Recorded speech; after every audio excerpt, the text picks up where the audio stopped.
गुंदनी रियासत हरियाणा के कस्बा गोबंदपुरा के अछूत रंबू के यहाँ पैदा हुई। उसी तरह जैसे गरीबों के बच्चे खामोशी से पैदा हो जाते हैं। रात गए जब रंबू चर्च के नशे में धुत देवरी में पड़ा था और असीली के दर्द उठा। घर में और कोई नहीं था और शदीद तकलीफ के आलम में उसने रंबू को झंझोड़ कर उठाने की कोशिश की, लेकिन रंबू तो उस वक्त अंदर सभा में बैठा दम लगा रहा था। वो आंखें बंद किए मुस्कुराने के सिवा और कुछ ना कर सका। कोई बात जरूर है बसंत, मुझे क्यों नहीं बताती? क्या तुम्हें मेरे ऊपर विश्वास नहीं है? है, बहुत विश्वास है जगन। भगवान तुम्हें अदाकारी करने में राजकमल अपना सानी नहीं रखती थी। इस वक्त भी वो शानदार अदाकारी कर रही थी। मैं तुमसे रूठ जाऊंगा बसंत। भगवान तुम्हारी रक्षा करे जगन। और मैं क्या कहूँ, मेरी तरफ से तुम्हें चिंता क्यों हो गई है? मैं तुम्हें क्या बताऊं जगन, कहीं मेरी वजह से कुछ हो जाए। रतन बहुत नटखट है, वो जरूर कुछ करेगा। एक बात बताओ बसंत, जगन्नाथ कुछ सोच कर बोले। पूछो, क्या रतन यहाँ आया था? हाँ। ओहो, कब? रात को। इसका मतलब है कि वो बहुत सर चढ़ गया है। मैंने उसे मना किया था कि वो इस तरफ ना आए। तुम चिंता मत करो बसंत, मैं उसका पिता हूँ, उसका दिमाग ठीक कर दूंगा। जगन्नाथ गुस्से के आलम में बोले, लेकिन वो पापी यहाँ क्यों आया था और तुमसे क्या कह रहा था? भगवान की सौगंध नाथ, मैं ये नहीं बताऊंगी। भगवान के लिए मुझसे कुछ मत पूछो। मैं कुछ नहीं बता सकती, मैं कुछ भी नहीं बता सकती। राजकमल रोने लगी। जगन्नाथ गुस्से से होंठ चबा रहे थे। उन्हें रतननाथ पे सख्त तैश आ रहा था। उस कमीने पापी की ये मजाल। यकीनन उसने कुछ ऐसी ही बातें की होंगी कि बसंत डर गई है। उसने मेरी शान में भी गुस्ताखी की होगी। पूछ लूंगा उस पापी से, ठीक कर दूंगा उसे।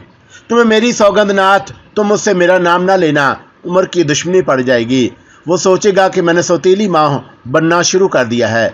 ओहो, तुम चिंता ना करो, मैं उससे ये नहीं कहूँगा कि ये तुमने बताया है। अपने तौर पर पूछूंगा उस पापी से। चलो आओ। भोजन तैयार है और जगन्नाथ उसे लेकर भोजन वाले कमरे में आ गया। उन्होंने बड़े प्यार से राजकमल को भोजन कराया, लेकिन अंदर उसके मन में भौंचाल उठ रहा था। पापी रतननाथ मेरे मना करने के बावजूद यहाँ कैसे आया? और आखिर उसने बसंती से क्या कहा है? ना जाने क्या कहा होगा कमीने ने। देख लूंगा, पूछूंगा। नाश्ते से फारिग होने के बाद उन्होंने राजकमल को इजाज़त दी कि तुम किसी बात की चिंता ना करो रानी, मैं सब कुछ ठीक कर लूँगा। एक बात कहूँ जगन? राजकमल ने जगन के चेहरे पर पकड़ते हुए शर्माते हुए लहजे में कहा। सो कहो रानी, इसमें पूछने की क्या बात है? बुरा तो ना मानोगे? लो, बुरा मानूंगा, और वो भी तुम्हारी बात का। तुम मुझसे प्रेम करते हो, ये पूछने की बात है। जगनलाल तरबियत याफ्ता आशिक की तरह बोला। तब फिर राजकमल हचकचाई। हाँ हाँ कहो मेरी जान, कह दो। तब फिर तुम जल्दी से फेरे क्यों नहीं कर लेते? ओहो, मेरा मन तो खूब तड़प रहा है, परंतु तुम चिंता ना करो, जल्द से जल्द तैयारी कर लूँगा और फिर जीवन में तुम हमेशा हमेशा के लिए बसंत रुत आ जाएगी। भगवान करे ऐसा ही हो। राजकमल ने तशवीश लज्जा लहजे में कहा। क्यों, तुम्हें शक क्यों है? नहीं नहीं, शक की क्या बात है? राजकमल जल्दी से बोली। मैं जानता हूँ बसंत, तुम रतन से डर रही हो, पर मैं कह चुका हूँ कि मैं उसका पिता हूँ। वो लाख बुरा सही, लेकिन उसकी ये मजाल नहीं कि मेरे सामने आंख उठा सके। मैं चलता हूँ, तुम आराम करो और उस ख्याल को दिल में ना लाओ। कहाँ जा रहे हो नाथ? ओहो, कई काम हैं, अब तो वो करना ही पड़ेंगे, वरना किसका मन चाहे है कि तुम्हें छोड़ कर जाए। बड़े मियाँ ने राज के गाल का बोसा दिया और बाहर निकल गए। उनके जाने के बाद राजकमल ने एक गहरी सांस ली। बूढ़े जल्दी से खेल खत्म कर, इस बूढ़े आशिक से मेरा मन डूब गया है। और वो मुंह ही मुंह में बड़बड़ाई और नाश्ते के कमरे से निकलकर अपने कमरे में आ गई। बिखरे हुए बाल, वैश्यज़दा आंखें, बड़ा हुआ शेव, बेतरतीब लिबास। इससे पहले रतन को इस हुलिये में किसी ने ना देखा था। सुबह उठकर सबसे पहले छबीला बनना उसका काम था। बाल संवारता, नोक पलक दुरुस्त कर ही लोगों के सामने जाता। उसे अपनी सूरत का बड़ा ख्याल था और इन हुए ज़्यादा देर ना हुई थी, लेकिन न जाने कितनी जवानियाँ चूस चुका था और उसका शरीर उसके लिए कोई नई चीज़ नहीं था। खूबसूरत से खूबसूरत औरत, वो बदन की दिलकशी उसके लिए कोई हैसियत ना रखती थी। औरत, फूल, खुशबू और सब की यकसा सांसों की गहरी आंखों के डोरे, सब के सब एक जैसे हैं। मगर ना जाने मन की ये कैसी करवट थी जिसने बेकल कर दिया था। बसंती भी तो औरत ही थी, कमल जैसी मुख वाली, चंद्रमा की तरह रोशन रोशन, सांसों का लमस, बदन की तपश औरों से मुख्तलिफ ना होगी। फिर मैं उसके लिए इतना बेअक्ल क्यों हूँ? काश बूढ़ा जिम्मेदार मेरा बाप ना होता, काश मैं उसे पिता और वो मुझे बेटा ना कहते, और बिला से वह मेरा रकीब होता। ऐसों से निमटना मैं खूब जानता हूँ, मगर बूढ़े जिम्मेदार तो अपनी जवानी का खेल पूरा कर चुका है। उसे कोई अधिकार नहीं है कि किसी ऐसी अप्सरा को अपनी बूढ़ी आगोश में समेट ले। बसंती मेरी है तो उसे मुझसे ना छीन सकेगा। रही संसार की बात तो मैं देख लूंगा सबको। वो वैश्यदादा आवाज में खड़ा हो गया। तभी दरवाजे पर दस्तक सुनाई दी। कौन? वो गुर्राया।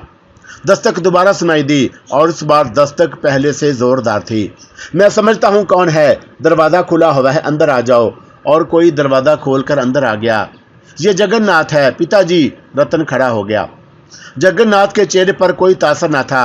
वो सपाट निगाहों से बेटे को देख रहे थे और रतननाथ का ये हुलिया देखकर उस समय उनके दिल में उनका प्यार न जागा। ये उनका सपूत रतन न था, बिखरे बाल और वैश्यज़दा चेहरे वाला उनका रकीब था, जो रात को चोरी से बसंती की ख्वाबगाह में गया था।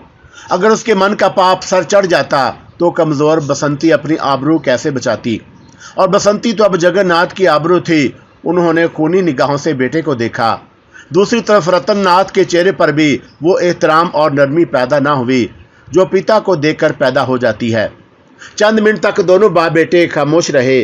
फिर जगन्नाथ आगे बढ़े और रतन के बिल्कुल सामने आ खड़े हुए। रतन, उन्होंने उसे आवाज़ दी। जी। रतन रूठा हुआ था। मुझे तुझसे कुछ बातें करनी हैं। करें पिताजी। भगवान की कृपा है कि तुझे आज भी ये याद है कि मैं तेरा पिता हूँ। मुझे याद है पिताजी, पर आप भूल गए हैं। रतन ने जवाब दिया। अगर मैं ये बात भूल जाता तो तेरी यहाँ मौजूदगी क्या हैसियत रखती? रतन, जगन्नाथ सख्त लहजे में बोले और रतननाथ चौंक कर उन्हें देखने लगा। आप क्या कहना चाहते हैं पिताजी? उसने भी सख्त लहजे में कहा। यही कि तू बहुत ही बड़ा कमीना है, बड़ा ही नीच है। अपने पिता से इस तरह बात करता है जैसे वो तेरे बराबर का कोई आदमी हो, तेरा पिता ना हो। माता पिता औलाद के सुख चैन के लिए अपना जीवन दान कर देते हैं। मेरे माता नहीं है पिताजी जो आपसे सवाल कर सके। आप कैसे पिता हैं जो बेटे का जीवन छीन रहे हैं? रतन ने कहा। मैं जीवन छीन रहा हूँ? जगन्नाथ डपट कर बोले। हाँ पिताजी आप। रतननाथ काफ़ी सीरियस था। मैं तेरा जीवन छीनना चाहता तो इस समय छीन सकता था रतन, जब तू हाथ चलाने के काबिल भी न था। यही तो दुख है, उस समय आपने जीवन दिया और अब ले रहे हैं। खुलकर बात कर रतन, खुलकर बात कर।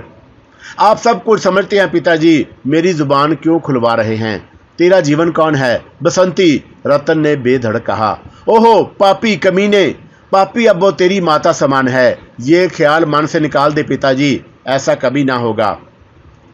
तू रोकेगा मुझे? तू? जगन्नाथ दांत पीस कर बोले। आपको खुद एहसास हो जाएगा, अवश्य हो जाएगा कि आप गलती पर थे। कैसी गलती? वो मेरा प्रेम है। पापी, बदमाश, कमीने, गांव की दूसरी बहुत सी लड़कियों से भी तूने प्रेम किया था। मैंने तुझे कभी ना रोका। गांव वाले ही को दबाता रहा और अब सिर्फ एक लड़की मैंने तेरे चुंगल से निकाल ली है तो बर्दाश्त नहीं कर रहा। ये मेरा आखिरी प्रेम था पिताजी, इससे पहले मैं बुरे रास्तों पर था। बसंती को देखकर मेरे मन में प्रेम ज्योत जाग उठी थी। मैंने सोचा था कि मैं अब सारा जीवन उसके साथ बिता दूंगा। मैं उससे सच्चा प्रेम करने लगा हूँ पिताजी। भगवान के लिए मुझे ठीक रास्ते पर आने से ना रोकें। तेरे लिए अब ऐसा ख्याल भी करना पाप है रतन। मैं बसंती के बिना ना रह सकूंगा पिताजी। बकवास बंद कर उल्लू के पट्टे, वो तेरी माता है। हरगिज नहीं, मेरे जीवन में ऐसा कभी ना होगा। तब फिर तू यहाँ से चला जा। सुना, मरना चाहता है तो मर जा। और सुन, अब कभी तुझे हवेली के इस हिस्से में देखा जहाँ बसंती रहती है तो मुझसे बुरा कोई ना होगा। जगन्नाथ ने कहा और रतन खड़ा हो गया, सीना तान कर खड़ा हो गया। आप बूढ़े हो गए हैं पिताजी। कोई जवान लड़की आपसे प्रेम नहीं कर सकती। और अगर आपने बसंती को कैद कर दिया है तो सुन लें, मैं उसे आपकी कैद से निकाल लूंगा। मैं आपको किसी कीमत पर उसका जीवन नष्ट नहीं करने दूंगा। सुना पिताजी, ये मेरा फैसला है। तब तेरी मौत मेरे ही हाथों आएगी। रतन, निकल जा यहाँ से और सुन, ये बस्ती छोड़ दे। मेरा अब तुझसे कोई तलक नहीं है। आइंदा तुझे इस बस्ती में देखा गया तो मैं तुझे गोली मार दूंगा। जगन्नाथ गुस्से से कांप रहे थे। जा रहा हूँ पिताजी, रतन दरवाजे की तरफ बढ़ता हुआ बोला। लेकिन ये याद रखें, बसंती मीरास है। अगर आपने उसके साथ कोई ज्यादती की, अगर आपने उसे सताया और उसे उसकी मर्जी के खिलाफ कुछ किया, तो भगवान की सौगंध वो होगा जो इससे पहले ना हुआ होगा। रतन कमरे से निकल गया और जगन्नाथ गुस्से से खड़े कांपते रहे। रतन के अल्फाज उनके कानों में जहर घोल रहे थे। उनकी आंखें कबूतर के खून की तरह सुर्ख हो रही थी। काफी देर तक वो कमरे में खड़े रहे और फिर चौंक कर बाहर निकल आए। दूसरे लम्हे वो तेजी से हवेली के उस शीशे की तरफ जा रहे थे जहां राजकमल मौजूद थी। जहर में बसी हुई ऐसी छबीला सुनहरी सांप जिसे लोग हर जगह पर फातेह करार देते हैं, उसके लिए जंग करते हैं, और जब फातेह से उठा के लिए भुगता है तो एक खौफनाक मौत से दो चार हो जाता है। जगन से भी उसे अपना कीमती सरमाया समझते थे और उसे देखने के लिए राजकमल को क्या फिक्र, और खुद उसे तो कोई खतरा न था, और खतरा था भी तो उसका गुलाम मचंडा मौजूद था। मचंडा जो हजारों आंखों से उसकी हिफाजत करता था। जगन्नाथ राजकमल के कमरे में दाखिल हुए तो वह आराम से मसहरी पर दराज थी। जगन्नाथ उसे अपनी परेशानी में शरीक नहीं करना चाहते थे, इसलिए उन्होंने सख्त कोशिश की कि उनके चेहरे से किसी परेशानी का इजहार न होने पाए। वो राजकमल को देखकर मुस्कुरा दिए, लेकिन घाघ औरत की आंखों से उनके चेहरे का तासर कहाँ छुप सकता था। वो मजबूरन मुस्कुरा जरूर दी, लेकिन उसकी आंखें जगन्नाथ पर गिन रही थी। क्या बात है जगन? बिल आकर उसने पूछा। कोई बात नहीं है, क्यों परेशान नजर आ रहे हो? अरे नहीं, अब मैं इतना छोटा आदमी भी नहीं हूं कि छोटी सी मामूली बातों पर परेशान होने लगूं। जगन्नाथ ने हंसने की कोशिश की। तुम्हें क्या चिंता है नाथ? राजकमल संजीदगी से बोली। कह जो दिया कि कुछ नहीं, तुम क्यों हलकान हो रही हो? तुम कुछ मत सोचो रानी, मेरा सीना बहुत चौड़ा है। हाँ, अगर तुम आज्ञा दो तो तुमसे एक बात पूछ लूं। हाँ हाँ पूछो, इसमें आज्ञा की क्या बात है? राजकमल बड़े खड़ूस भरे अंदाज में बोली। सच बताओगी? झूठ बोलूंगी सितम से? झूठ बोलूंगी वो भी तुमसे? क्या तुम्हें मेरी उम्र ज्यादा लगती है? उम्र? हाँ, जगन्नाथ फूली हुई सांस के साथ बोले। पहले ये बताओ कि क्यों पूछ रहे हो? तुम जवाब दे दो रानी, फिर सब कुछ बता दूंगा। मैंने इस बात पर गौर ही नहीं किया, मेरी उम्र पर। हाँ, अच्छा ये बता दो कि क्या मैं इस काबिल हूं कि कोई नारी मुझसे प्रेम कर सके? तुम्हारे प्रेम पर शक करना तो पाप है। तब वो उल्लू का पट्टा क्यों बकवास कर रहा था? मैं समझ गया, ये उसके मन की जलन थी। अगन में भस्म हो रहा है, पापी कहीं का। कौन नाथ? राजकमल उसके सीने से सा टिकाकर बोले। अरे वही रतन मिला था। हाँ, क्या कह रहा था? बड़ी बातें कह रहा था। कहता था कि वह तुमसे प्रेम करने लगा है और तुम्हें लेकर शहर चला जाएगा, बुरी आदतें छोड़ देगा। फिर कहने लगा कि पिताजी, तुम इस काबिल नहीं हो कि वह तुमसे प्रेम करे। ओहो, क्यों इस काबिल क्यों नहीं हो? राजकमल प्यार से बोली। हाँ, बेवकूफ़ यही कहता है। तुम ठीक कह रहे हो नाथ, बस ये उसके मन की खोट थी तो और क्या। और मैंने भी निकाल दिया पापी को। अरे कहाँ से निकाल दिया? इस हवेली से। क्यों? बस अब मैं उसे यहाँ नहीं बर्दाश्त कर सकता। पर वो गया कहाँ होगा? नरक में जाए, वो है ही इस काबिल। हूँ तो क्या वो अब वो नहीं आएगा? आएगा तो भगा दिया जाएगा। मैं यहाँ एक एक से कह दूंगा। और बस अब मैं ज्यादा देर नहीं रुकूंगा। आज ही पंडित जी से मुहूर्त ले लूंगा, जल्दी से जल्दी फेरे करा लूंगा। अभी तुम्हारे सामने ही बात करता हूँ। जगन्नाथ जी ने किसी मुलाजिम को आवाज दी और मुलाजिम अंदर आ गया। लखपत को बुलाओ।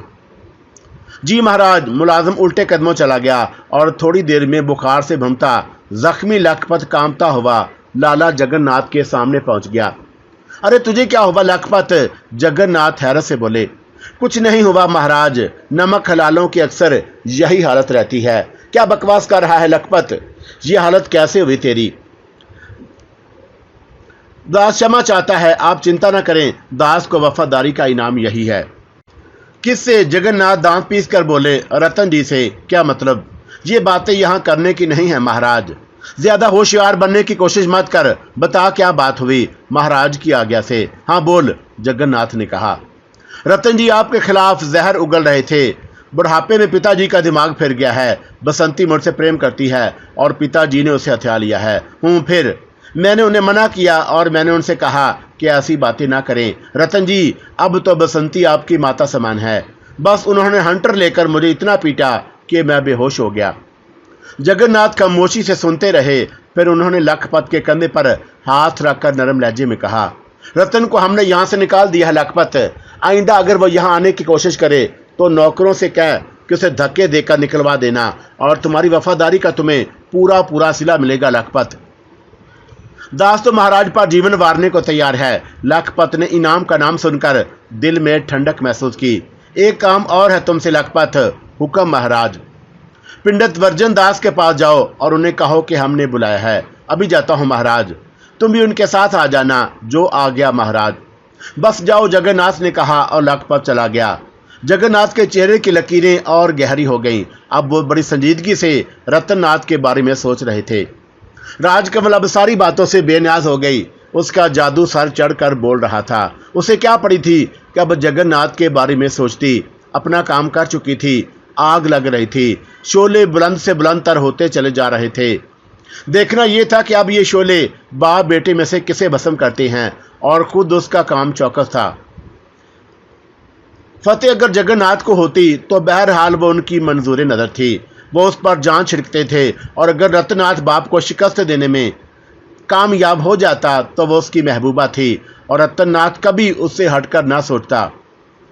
चुनाचा अब राजकमल को कोई फिक्र ना थी। अलबत्ता जगन्नाथ खासे परेशान थे। वो सोच रहे थे कि उन्होंने रतन की परवरिश ऐसे क्यों की कि आज वो इस तरह मुंह को आया। सीधा सवा पलटा होता तो उनको कोई दिक्कत ना होती। उन्होंने अपने चेहरे से कुछ ना जाहिर होने दिया।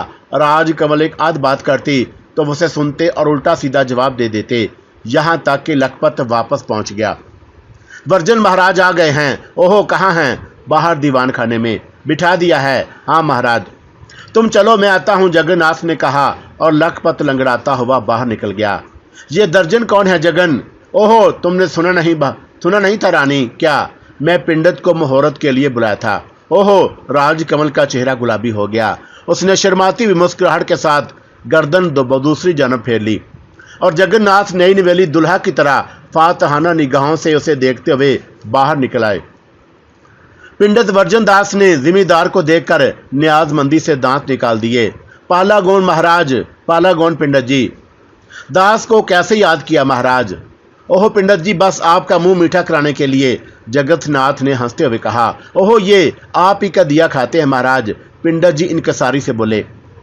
बात यह है पिंडित जी, रतन की माँ को मरे हुए बरसों गुजर गए हैं। हमने सोचा था कि रतन के लिए सौतेली माँ बरोग ना बन जाए, वो इतना बड़ा हो जाए कि किसी के जुल्म का शिकार ना हो। हमने ये भी सोचा था पिंडित जी कि अब बाकी जीवन अटा देवी की याद के साथ बिता दें, परंतु हमारे जीवन में कुछ तब्दीलियाँ रूनमा हो चुकी हैं। हमने सोचा है कि यह जीवन अकेले क्यों गुजरा जाए और फिर एक मनमोहनी हमारे जीवन में आ गई तो हमने उस विवाह करने का इरादा कर लिया। ओहो महाराज, धन्यवाद धन्यवाद महाराज, पिंडित जी ही दांत निकाल कर बोले। बस आप हमें मुहूर्त दे दें। अवश्य अवश्य महाराज, पिंडित जी जल्दी से बोले। कब की मुहूर्त चाहिए? जल्द से जल्द पिंडित जी। अभी लीजिए। पिंडित जी ने अपने कांधे से थैला उतारा और हिसाब किताब लगाने बैठ गए। न जाने क्या गिनती गिनते रहे और फिर बोले कि परसों का दिन भी शुभ है महाराज। ठीक है पिंडित जी, बिल्कुल ठीक। बस तो आप मुहूर्त दे दें और परसों मेरे फेरे करा दें। मालकिन कहाँ हैं? यहीं पर हैं। लखपत आपके साथ मंडप की तैयारी करेगा। खर्च की चिंता ना करें, जो खर्च होगा लखपत देगा। जो आ गया महाराज। पिंडित जी उठकर खड़े हुए। जिमीदार ने जेब में हाथ डालकर कुछ निकाला और पिंडित जी की मुट्ठी में थमा दिया। हे, इसकी क्या जरूरत थी महाराज? पहले भी आप ही का दिया खाते हैं। रख लो पिंडित जी, खुशी से दे रहे हैं। सुखी रहे महाराज। पिंडित जी बाहर निकल गए और जगन्नाथ लखपत को हिदायत देने लगे। उन्होंने सारी बातें लखपत को समझा दी। गांव के किसी फर्द को हकीकत नहीं मालूम थी, भला किसकी मजाल थी कि रतन के साथ खुश्क अंदाज में पेश आता। और फिर लखिया तो रतन का बचपन का दोस्त था, उसी की तरह आवारा और बदमाश। बल्कि गांव के कंवारियों की इज्जत लूटने में लखिया उसका साथ था।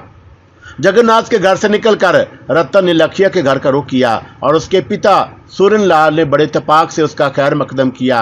लखिया कहाँ है चाचा? ओह रतन बेटा आता ही होगा, सूरनलाल ने हाथ मलते हुए कहा। उसे बुलाओ चाचा, बहुत जरूरी काम है बेटा। हाँ आता ही होगा, बैठो छाछ हो, छाछ पियो, सूरन जल्दी से बोला और एक नड्डा लाकर रतन के सामने रख दिया।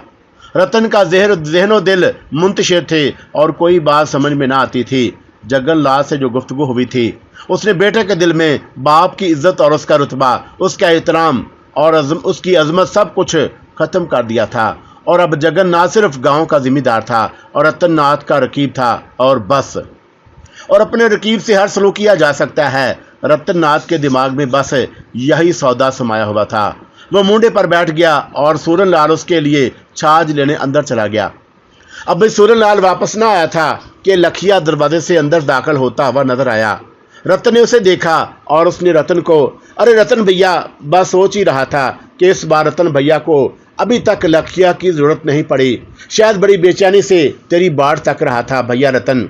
आ गया हूँ यार, रतन ने टूटे हुए लहजे में कहा। हो गया ना, लखिया दांत निकाल कर बोला। क्या? रतन ने चौंक कर कहा। प्रेम? क्यों? अरे तेरे मुंह से मालूम हो रहा है मेरे यार, लखिया दांत निकालते हुए बोला। नहीं लखिया, इस बार ऐसी कोई बात नहीं। तो फिर क्या बात है भैया? लखिया ने तज्जब से पूछा। बहुत बड़ी बात है लखिया। अरे अपने लखिया को इजाजत दे, कोई बात बड़ी नहीं है उसके लिए, बस बोल किसने आंख निकाली है? लखिया दांत पीसते हुए बोला। इस बार शायद तो कुछ ना कर सके लखिया, रतन बेचैनी से बोला। लखिया को गालियां देने आया है भैया, लखिया ने बुरा मानते हुए कहा। नहीं लखिया, तो एक बात बता। हाँ हाँ पूछो रतन भैया। तो मेरा यार है, तेरा दास हो रतन, तू मुझसे प्रेम करता है? अपने मन से पूछ, क्यों प्रेम करता है लखिया? इसका मेरे पास कोई जवाब नहीं। सोच ले, क्या तू मुझसे इसलिए प्रेम करता है कि मैं जिम्मेदार जगन्नाथ का बेटा हूँ? नहीं रतन, तू जानता है कि यह बात नहीं है। लखिया का चेहरा संजीदा हो गया है। मैं जानता हूँ, इसीलिए तेरे पास आया हूँ। निराश ना होगा मेरे यार, लखिया सीना तान कर बोला। इस बार तुझे एक ऐसा काम करना है जो तेरे ख्याल में भी ना होगा। तू नहीं जानता कि इस बार मेरा दुश्मन कौन है। लखिया को ये जानने की जरूरत भी नहीं है भैया, उसका ये जान लेना ही काफ़ी है कि वो तेरा दुश्मन है। बता कौन है वो? जिम्मेदार जगन्नाथ, रतन ने मुंह फेंक कर कहा। और लखिया को अपने कानों पर धोखा हुआ। हाँ, इस बार मेरा दुश्मन मेरा पिता है। कौन जिम्मेदार जी? लखिया हकलाते हुए बोला। हाँ जिम्मेदार जगन्नाथ, रतन ने दांत पीस कर कहा। मुंह सुंगा, अपना मुंह सुंगा, दारू पी है क्या? लखिया उसके मुंह के करीब मुंह लाकर बोला। नहीं लखिया, सीधा हो जा, मैंने दारू नहीं पी। इस बार मुझे अपने खून को पीने पर मजबूर कर दिया गया है और मजबूर करने वाला मेरा पिता है, कोई गैर नहीं। मगर हुआ क्या भैया? लखिया तज्जब से बोला। लंबी कहानी है तो सुना ना मेरे यार। लखिया उसके करीब बैठ गया और इतनी देर में सूरनलाल छाछ की गड़वी लेकर अंदर आ गया। अबे लखिया बेटा आ गया? हाँ पिताजी, क्या बात है? कुछ नहीं, बस ये अपना रतन तुझे बार बार पूछ रहा था। सूरनलाल ने गड़वी रतन के हाथ में थमाते हुए कहा। तुम अंदर जाओ बाबा, मैं रतन से कुछ बातें कर रहा हूँ। लखिया ने कहा। हाँ हाँ करो करो, तुम बच्चों में हमारा क्या काम? सूरनलाल अंदर चला गया। हाँ रतन, जल्दी बता क्या बात है? शंकर के घर के अंदर के उखाड़े की एक अप्सरा उतर आई है। मैंने उसे देखा और मन हार गया। ऐसी सुंदरता देखी ना सुनी होगी। और सब की बड़ी बात ये कि लखिया की वह मुझसे प्रेम करने लगी थी। प्रेमा की बात कर रहे हो? अरे नहीं लखिया, किसी और गांव की है और उसका नाम बसंती है। अच्छा फिर? जीवन में पहली बार मन में किसी की सूरत जम गई। सोचा कि बुरी आदतें खत्म करके अच्छा जीवन गुजारा जाए। बेसहारा थी, घर ले आया और यही बुरा हुआ। क्यों, क्या हुआ? बस बासी कड़ी में उबाल आ गया। पिताजी सफेद बाल भूल गए और बेटे के प्रेम पर कब्जा जमा लिया। अरे अरे जगन्नाथ जी। हाँ हाँ जगन्नाथ जी, रतन दांत पीस कर बोला। फिर क्या हुआ रतन? मैंने उन्हें समझाया। मैंने कहा कि पिताजी मैं उससे प्रेम करता हूँ, पर वो ना माने। यहाँ तक कि उन्होंने मुझे घर से निकाल दिया। अरे और बसंती कहाँ है? बूढ़े राक्षस के चुंगल में। मगर जिम्मेदार जी को हुआ क्या? जो कुछ हुआ है ठीक नहीं हुआ लखिया, बात बहुत बिगड़ जाएगी, रतननाथ ने खौफनाक लहजे में कहा। मैं समझ रहा हूँ रतन, मगर हम क्या कर सकेंगे? वो सब कुछ जो एक दुश्मन के साथ किया जा सकता है, रतननाथ ने जवाब दिया। मगर वो तुम्हारे पिता है रतन। तो मेरे दोस्तों लखिया, ऐसी बातें करो जो मेरे जलते हुए दिल पर ठंडक करें। ऐसे पापी इंसान को मेरा पिता मत कहो जो एक खूबसूरत लड़की को रखकर बेटे का प्रेम भूल गया, जिसने बेटे की आबरू को छीनने की कोशिश की। कि अब भी मैं उसे पिता कह सकता हूँ? ठंडे दिल से सोचो रतन, लखिया ने कहा। ठंडे दिल से दिल ठंडा रह सकता है लखिया। वो तो ठीक है, लेकिन क्या मतलब? रतन चौंक कर बोला। बात कुछ भी नहीं है रतन नाथ। अगर मामला जिम्मेदार जय जी का ना होता तो लखिया भी जाता और उसको मदद खा देता, लेकिन जिम्मेदार जी मत बोलो लखिया कि मैं मुस्तकबल का जिम्मेदार हूँ। रतन, तुम गलत समझ रहे हो। रतन, तुम मुझे ठीक समझाओ। हम सब दिल से उनकी इज्जत करते हैं इस वाक़े के बाद भी। हाँ, ये खराब बात है, मगर ये तुम दोनों बाप बेटे के दौरान है। मुझे बताओ कि मुझसे क्या चाहते हो? मैं इस मामले में क्या करूं? मुझसे पूछ रहे हो लखिया? अगर मामला तुम्हारा और तुम्हारे पिता का ना होता तो तुमसे ना पूछता। तो सुनो, हम किसी कीमत पर बसंती को जगन्नाथ के कब्जे में ना रहने देंगे। मगर क्या करेंगे? आज रात को चलेंगे और उसे ले आएंगे। तुम घोड़े खोल लाओ और अपने किसी आदमी को तैयार रखोगे।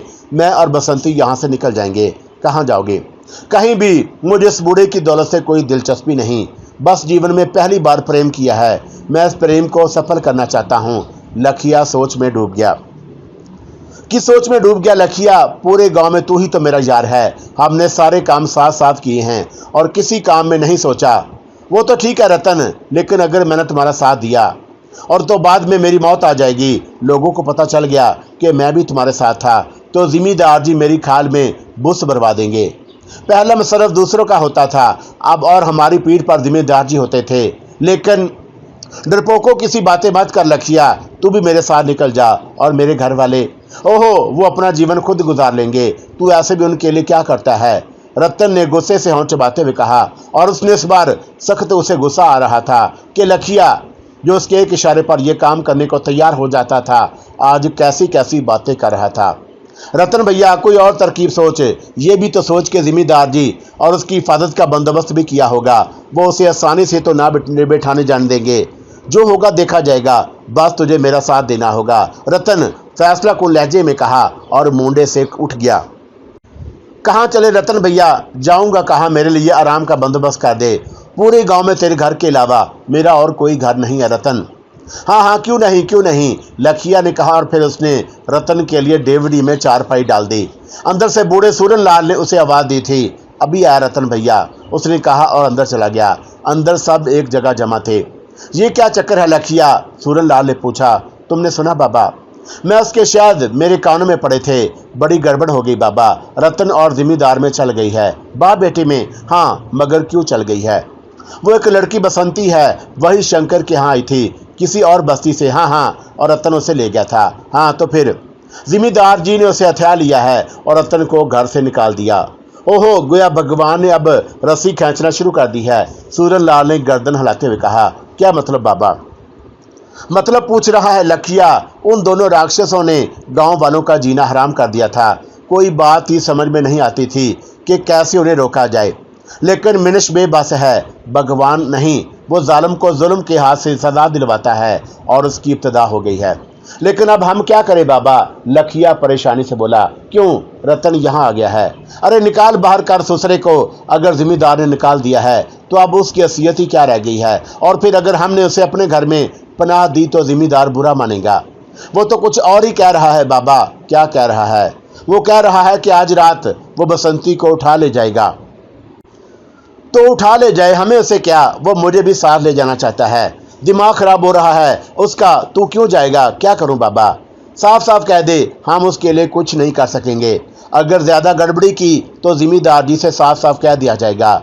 ये बात तो तुम उसे कह दो बाबा, मैं नहीं कह सकूंगा। ठीक है लखिया, सूरन लाल को भी कहने की जरूरत नहीं, मैंने सुन लिया।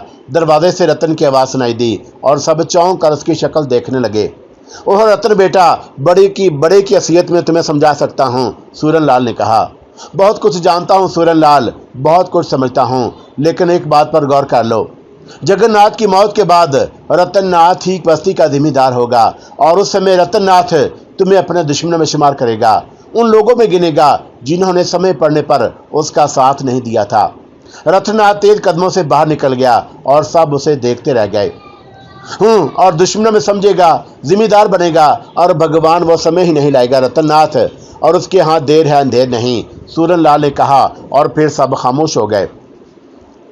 जगन्नाथ बहरहाल रतन से ज्यादा तजर्बेकार थे, मगर औरत के मामले में धोखा खा गए थे। सफ़ेद नागन को आसमानी हूर समझ बैठे थे, लेकिन बाकी मामलात में चौकस थे। रतननाथ को घर से निकालकर उन्हें कोई अफसोस नहीं हुआ था। कैसा सपूत था। जीवन भर उसकी सारी तमन्नाएं पूरी की, जो मांगा दिया, और अब पूरे जीवन में उसे एक चीज ही मांगी और वो बिगड़ गया। आगे वो क्या दे सकता है। उसे तो चाहिए था कि फौरन पिता के हक में दस्तबरदार हो जाता, खुशी से कह देता कि पिताजी, तुम्हारे राज में मैंने हमेशा मनमानी की है, अगर तुम्हारी मर्जी यही है तो ठीक है। लेकिन वह हत्यारा बड़ा ही नरखी निकला, हत्थे ही से उखड़ गया और पिता के खिलाफ ही उठ खड़ा हुआ। और वह हसीयत ही क्या रखता है, ठीक कर दूंगा। लेकिन बहरहाल बात यहीं तक ही नहीं थी। रतनलाल के बाप थे, उसकी फितरत से बखूबी वाकिफ थे। सोचते थे कि वो खामोशी से नहीं बैठेगा, कीना परवर है, ज़रूर कुछ करेगा, और उसके लिए वो मुकम्मल बंदोबस्त कर लेना चाहते थे। चुनाचा उन्होंने कुछ ज़रूरी तैयारियां की थी। लखपत ने लगन की सारी तैयारियां मुकम्मल कर ली थी और आज दोपहर के बाद जगन्नाथ के फेरे थे। जगन मंडप तैयार हो चुका था। बस्ती के चंद लोगों को शिरकत की दावत दे दी गई।